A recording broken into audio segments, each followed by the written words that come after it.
అమ్మ మరి శ్రీశక్తి పేరుతో మహిళలకి ఫ్రీ బస్సులు అనేది అందుబాటులోకి తీసుకొచ్చారు కదా, ఎలా అనిపిస్తుంది? మంచిగానే బాగానే ఉంది. తీసుకున్నారా మరి టికెట్? తీసుకున్నాం. ఎంత పడిందమ్మా టికెట్ రేట్? 50 రూపాయలు పడింది. 50 రూపాయలు అంటే రాను పోను 100 రూపాయలు.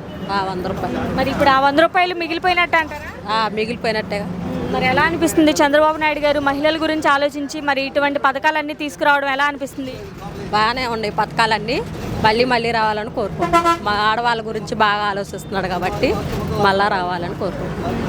మరి అలాగే డైలీ తిరిగి చిన్న చిన్న జాబ్స్ చేసుకునే వాళ్ళు ఉంటారు కదమ్మా, డైలీ బస్సులో తిరిగి మరి చిన్న చిన్న జాబ్స్ చేసుకునే వాళ్ళు ఉంటారు కదా, వాళ్ళకి ఈ ఫ్రీ బస్ ద్వారా మేలు జరిగినట్టు అంటారా? మరి మేలేగా, మంచి పని కదా, మంచి పని, టయానికి కూడా ఇబ్బంది లేకుండా మంచి పని, పథకం పెట్టడం మంచిదైంది. మరి కూటమి ప్రభుత్వంలో ఇస్తానన్న ప్రతి ఒక్క హామీ నెరవేరుస్తున్నారా లేదా అంటే ఏం చెప్తారు? నెరవేరుస్తున్నాడు, అన్నయ్య అన్నట్టు చేస్తున్నాడు, బాగానే మంచిగానే చేస్తున్నాడు. మరి ఇన్ని మంచి పనులు చేస్తున్నా గత ప్రభుత్వం వాళ్ళు ఈ ప్రభుత్వం ఏమీ చెయ్యట్లేదు అని చెప్పి విమర్శలు చేస్తూనే ఉన్నారు కదా. సరే అందరూ ఒకలాగా ఉంటారు కదా, వాళ్ళు ఎవరిది వాళ్ళే. మనం అయితే మనకు మంచి అనిపించింది, మనకు బాగానే ఉంది. వాళ్ళ ఎదుటి వాళ్ళ గురించి మనం చెప్పలేం కదా. చంద్రబాబు నాయుడు తప్పుడు హామీలు ఇచ్చి ప్రజలను మోసం చేస్తున్నాడు అని చెప్పేసి అని అంటున్నారు కదా. లేదు అన్నయ్య అన్నట్టు చేస్తున్నాడు, మంచిగానే చేశాడు, బాగానే ఉన్నాయి. మరి రానున్న రోజుల్లో ఇంకా మహిళలకి మంచి అండగా ఉండిద్దా ఈ కూటమి ప్రభుత్వం? మంచిగానే, ఆడవాళ్ళకి మంచి చేస్తే మంచిదేగా, అదేగా కోరుకునేది ఎవరివైనా. మరి అలాగే ఒక మాటలో ఈ ఫ్రీ బస్ విధానం పైన మీ అభిప్రాయం ఏంటి? మంచి పని చేశాడు. ఇది ఎవరైనా పుట్టింటికి వెళ్ళాలన్నా ఎక్కడికన్నా వెళ్ళాలన్నా సొంతంగా ఉంది, ఇది వెళ్ళొచ్చు.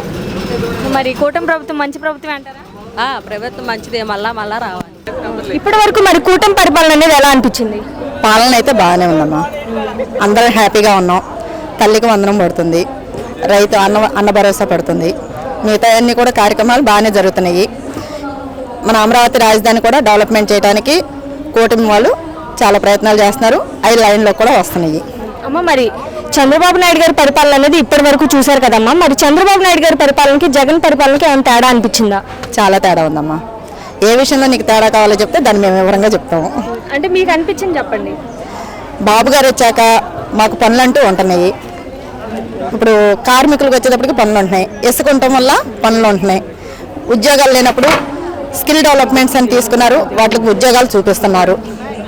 నెక్స్ట్ మనకి ఫరమ్స్ అనేవి వస్తున్నాయి, వచ్చిన వాళ్ళు వచ్చినట్టు లోకేష్ గారు కూడా, మన ఎమ్మెల్యే లోకేష్ గారు కూడా మనకు వర్క్ చూపిస్తున్నారు. చదువుకున్న పిల్లలు ఖాళీగా ఉండకుండా ఏదో ఒక పని అనేది చూపిస్తున్నారు, సోమరితనం లేకుండా చేస్తున్నారు. అమ్మ మరి జగన్ గారు ఉన్నప్పుడు చూసుకుంటే కంపెనీస్ ఏమైనా వచ్చినాయి అంటే ఏం చెప్తారు? అసలు ఏం రాలేదమ్మా, కంపెనీలు అయితే ఏం రాలా. ఇప్పుడు ఐటీ మన ఎమ్మెల్యే నారా లోకేష్ గారు మాత్రం మన కోసం చాలా కృషి చేస్తున్నారు, చాలా ఫరాలను తీసుకురావడానికి అభివృద్ధి చేస్తున్నారు. అవి వచ్చాక మన పిల్లలు, చదువుకున్న పిల్లలందరూ కూడా మంచి అభివృద్ధిలోకి వస్తారని మాకు ఆశ ఉంది, ఆశను నెరవేరుస్తారు. మరి అలాగే కూటమి ప్రభుత్వంలో ఇచ్చిన ప్రతి ఒక్క హామీలని నెరవేరుస్తున్నారా లేదా అంటే ఏం చెప్తారు? మాకు అన్నీ సవ్యంగా సాఫీగా అందుతున్నాయి అమ్మా. పెన్షన్లు టైంకి 6 ఇళ్ళకే వచ్చి ఇస్తున్నారు. పెన్షన్లు అయితే మా ఇంటికి వచ్చేస్తున్నాయి. గతంలో జగన్ గారు ఉన్నప్పుడు పింఛన్ ఎంత వచ్చేదమ్మా? 3000 వచ్చేదమ్మా, ఇప్పుడు 4000 చేశారు దాన్ని. అవన్నీ బాగానే ఉన్నాయి, బాబు గారు అంతా బాగా చేస్తున్నారు, మేము కూడా చాలా హ్యాపీగా ఉన్నాం. మాలాంటి కార్యకర్తల్ని లోకేష్ గారు, బాబు గారు మమ్మల్ని గుర్తించి తీసుకుంటే మాకు చాలా హ్యాపీనెస్ ఉంటుంది. చంద్రబాబు నాయుడు తప్పుడు హామీలు ఇచ్చి ప్రజలందరినీ మోసం చేస్తున్నాడు అని చెప్పి రోజా అంటున్నారు కదా, అవన్నీ ఉట్టి మాటలమ్మా. వాటిల్లో ఎటువంటి ఇది లేదు. లోకేష్ గారు, కూటమి ప్రభుత్వం కరెక్ట్గా ఉంది, కట్టు మీద ఉంది, ఆ కట్టుని ఎవరు ఎరక్కొట్టలేరు.